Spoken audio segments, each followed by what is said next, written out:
All right, welcome back, everybody. It's Ken here again. We're on the No Money Real Estate Podcast. I'm super excited about this episode because I'm going to talk to Tony Marinov. Tony Marinov is a dear friend of mine. He is also our resident expert on wholesaling. And for those that don't know what that is, wholesaling is where you go out and you contact distressed homeowners that need to get rid of their properties and they're scared to sell them retail. You come in, you do a deal with them, you get the property, you sell it, and you make some money for flipping paper. And we're going to get into the details right after this. Hey, my name's Ken Dunn, and I'm a real estate investor. I want to welcome you to the No Money Real Estate Podcast. On this show, I'm going to interview elite level real estate investors from all over North America. And I'm going to help you to see one thing that all successful real estate investors have in common. They built their portfolios without using a dime of their own money. I've got a portfolio of $300 million in real estate. That includes resorts, apartment buildings, commercial buildings, and I've built the entire portfolio without using a dime of my own money. Real estate is a business that anybody can get into, but the strategies that those tight real estate investors use to build massive portfolios have been kept secret for decades. Now, because of this show, I'm going to reveal them to you. So let's get started. All right, welcome back. First of all, let me introduce you to Tony Marinov from Brazil. What's going on, brother?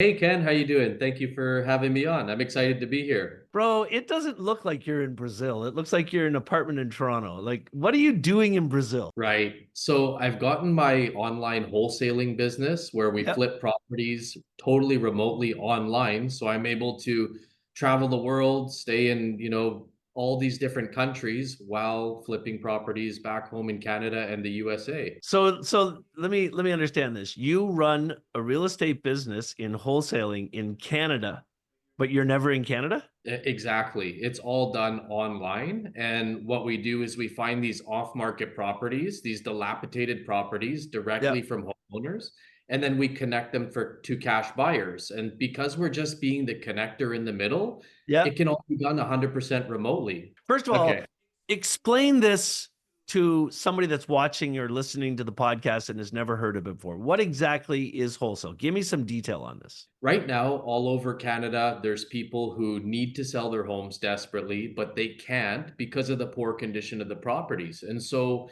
what we do is we use this strategy on Facebook, not the personal side of Facebook, but the business side of Facebook that's totally anonymous. And we get these people who want to sell their homes clicking on our marketing, and they're asking for offers on their property. So what we do is we screen out the ones that really make sense, that are deeply discounted, that make sense for flipping, for cottage rentals, for all kinds of different strategies in real estate that have a significant amount of lift in them. We get them under contract. And once they're under contract, we control that property. And once it's under our control, we connect it to your cash buyers, or cash buyers like yourself. Somebody who wants to buy it. Yeah, somebody who wants to buy it and renovate it. Why wouldn't they just sell this with a real estate agent? What brings them to you versus like just hiring an agent to sell it? So the majority of the sellers we see, they've lived in these houses for 20, 30 years, maybe 15 to 30 years.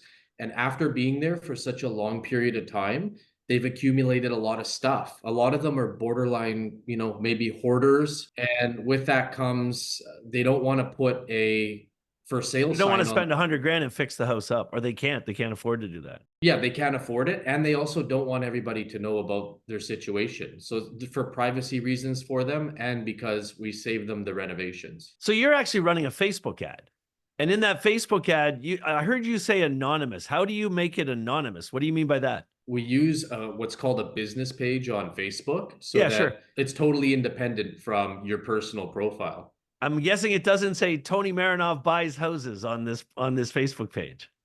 Not at all. They never know that. No, absolutely not. So what's the pitch? What are you saying on the Facebook page or in the ad that's getting these people's attention? Right. So first thing is you want the ad to look like a picture of what their life might look like. So we'll have a picture of an ugly house on it, or a house that's in dilapidated condition. Yeah. So that the first thing they see is an image of what their house might look like. And then We offer them the opportunity to have a no obligation offer where we buy houses in as is condition and don't require them to fix or clean anything. So if they see the ad and they're in that situation, they click on the ad and fill out a form or something, and then you contact them. Is that kind of how it works? Yeah, that's my favorite part about this is that when they click on the ad and they fill out a form and they actually book an appointment. So when we get on the phone with them, they know that we're going to be phoning them and they're actually happy to be hearing from us, which is much different than cold calling. Yeah, no, I've done this. Like, obviously, I've bought a couple properties from you that have been wholesale deals, so I understand it a little bit. But I'm trying to think of the right way to position this for somebody that's never heard of this before. So essentially, what you're doing is you're negotiating a deal to buy their house with an assignment clause in it. So you're going to say, and you plan this all out so that you have the time to resell it before it actually closes. You're going to say to them, "Hey, listen, I'm willing to give you 400 grand for this, but it's going to be a 6-month closing." And then in your purchase and sale agreement you sign with them, there's an assignment clause. What is an assignment clause, first of all? Correct. So an assignment clause means that once that seller agrees to sell us the property and we both sign the contract and we are under contract, that means that I can now take that contract and sell the piece of paper, or I can assign it for a profit, which means that we don't have to close on the property, but the person in your case would be closing on it, the person we assign it to. And the owner of the distressed house, do they know that your whole end game is to resell the paper and assign it? Like you're informing them of all this when they agree to do it? Absolutely. We want to make sure they're fully on board and we're fully transparent about that stuff. And it's not about what you say, it's about how you say it. So when we're speaking to people, we're positioning it that me and my buying partners are buying houses. And so legitimately, we are partnering with people like yourself. Yeah, to without a source. doubt. You wouldn't believe how happy these home sellers are. Like they're literally thanking us. I have so many screenshots of them saying like, thank you so much for helping me through this process. And that's how we make money, is by finding what their pain point is, Yeah. solving it, and helping them. Okay, so there's a part of this that, like, if somebody has never done this before and they're interested in doing what you do, that they're going to get a little worried about the fact. Somebody would be worried about, like, how do you look at a property especially if you're in Brazil and you know that you can buy that property from them for 400 grand, but you know that when the renovations are done on this property, it's going to be worth 900 grand. Like, how do you figure that out in your head, or do you, or like how's that work? Great question. So we have a process where we collect, it's kind of standardized. We collect information from the seller about the details of the property and the condition it's in. And then we get the home seller to send us pictures. And along with this standard information that we collect and the pictures, we're able to go out there and look at what's been selling in the area and find comparable sales data. Yep. And we come up that way with what it's worth now, the fair market value, and what it would be worth after renovations to determine. Then you get this validated with an appraiser. Absolutely. So we do a little bit of homework up front. And then once we're sure it's a good deal, when there's a lot of profit in it, then we bring it to the appraiser. And what the appraiser does is they don't even have to go to the property necessarily. They can do it all from their desk, and they stamp their approval, which means that somebody buying the property from us can take that to a bank and get financing with it. So it's all official. Well, I mean, obviously, there's a piece of the puzzle we're not telling them here. So let's talk about this. I've bought 2 of these deals from you in the last year. And the reason I bought them from you is because when you presented it to me, you had everything organized onto a web page. You had pictures of what it looked like now, and you had 2 appraisals. You had an appraisal that said what it was worth today and an appraisal that said what it would be worth after the renovations. And you even listed out all the renovations that you were suggesting.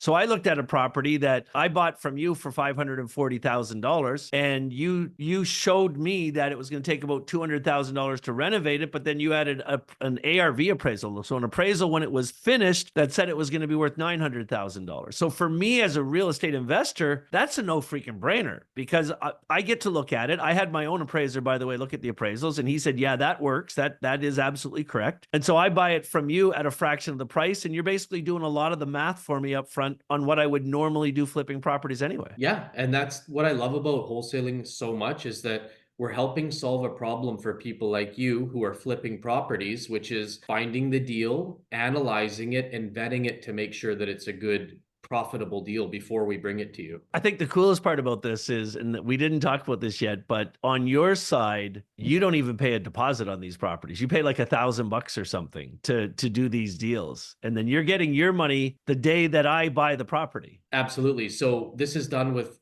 little to no money down. I'll give you an example. I've done 3 of these deals in the last 30 days. 2 of them I put 0 deposit on, and 1 of them I put $1,000 deposit. And I'll give you another piece of information. I generally make about 10% of the value of the property. And I was going to say, those 3 deals you did in the last 30 days, when they close, because I know you assigned them all, how much are you going to make? 10% of the value of the properties, and they're average around $500,000 properties. So do you want me to do the math? Or so you're going to make about 150 grand? 6 figures, yeah. In 1 month from 3 deals. How much time from beginning to end did it take you to arrange all 3 deals? So I've got it to the point where I do about an hour a day of calling. So if you average it out over the month, it's about an hour a day. So maybe 30 hours. 30 hours in a month. And then once I really dial into a specific deal, I'll spend 3 or 4 more hours. So 30 hours plus 3 hours per deal. So 4 hours a day for 30 days. Correct.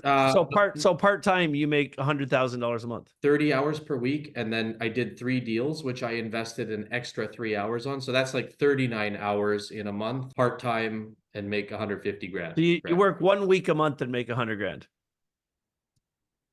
If that's I don't want to come off like it's that easy. It is. No, we got to be careful too. I mean, right. There are regulators that watch everything that we say in this space, and we have to be really careful not to make this sound too easy. But you speak regularly at the real estate investor summits that we do, and we're doing a real estate investor summit in the near future that you're going to actually come and stand on stage for an hour and explain this to everybody. Yeah, I'm going to be teaching it live in person there, and thank you for the opportunity. Yeah, no problem, bro. That sounds great. All right, last thing I want to talk to you about. You do teach this to people, and you have a community that you're growing. What do you call it? Your wholesaling community? Yeah, our wholesaling community is called the 7-Figure Wholesalers Mastermind. What I love about this, if I want to make sure I understand this correctly, is if somebody joins your 7-Figure Wholesalers Mastermind community, you actually have a marketing team that will run the ads for them and teach them how to do that one-on-one, so they can learn how to run the ads, they can learn how to talk about the deals, and you do a call with them every week where you can go over this stuff and help them make money. Absolutely.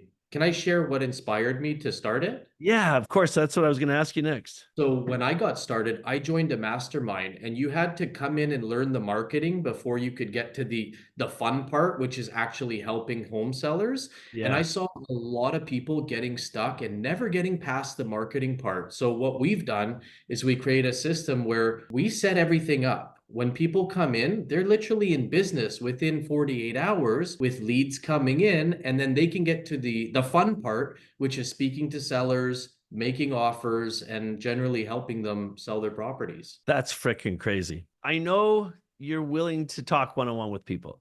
If somebody wanted to jump on a private Zoom call with you and ask you some questions about what we've learned today in this podcast, we've got a link that we just put in the show's notes. So if you're here right now and you're listening to us and you're thinking, man, I'd like to do that.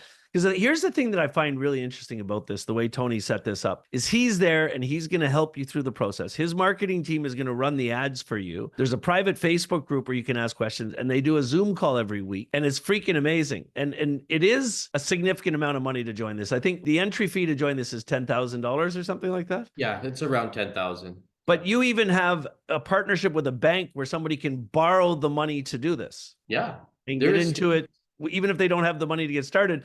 But once they're doing it, they don't need any money to actually wholesale real estate. Yeah, I say this is the foundation that everybody getting started should build on, because whether you want to go into flipping or any of these other strategies, you got to have cash flow first. And this is a good way to start building cash flow that you can later put into other strategies in real estate. And it takes almost next to zero money to get started. Hey, listen, if you're watching this podcast or listening to this podcast and you're at a place in your life where you're looking for a change and you want to make more money in your life, if you don't click on that link below this video or this show, the link that's right there with the arrows pointing to it, and book a call to talk to Tony about getting into wholesaling, you might as well just crawl back under the rock. I mean, it's that simple. Tony, thanks for dropping with us today. And I look forward to seeing you in a couple of weeks at the Real Estate Investor Summit. Awesome. Thank you, Ken. Look forward to it. All right, friends, that's it. That's the No Money Real Estate Podcast for today. If you want to get into wholesaling, book a call with Tony, get into it, and we'll see you on the next show.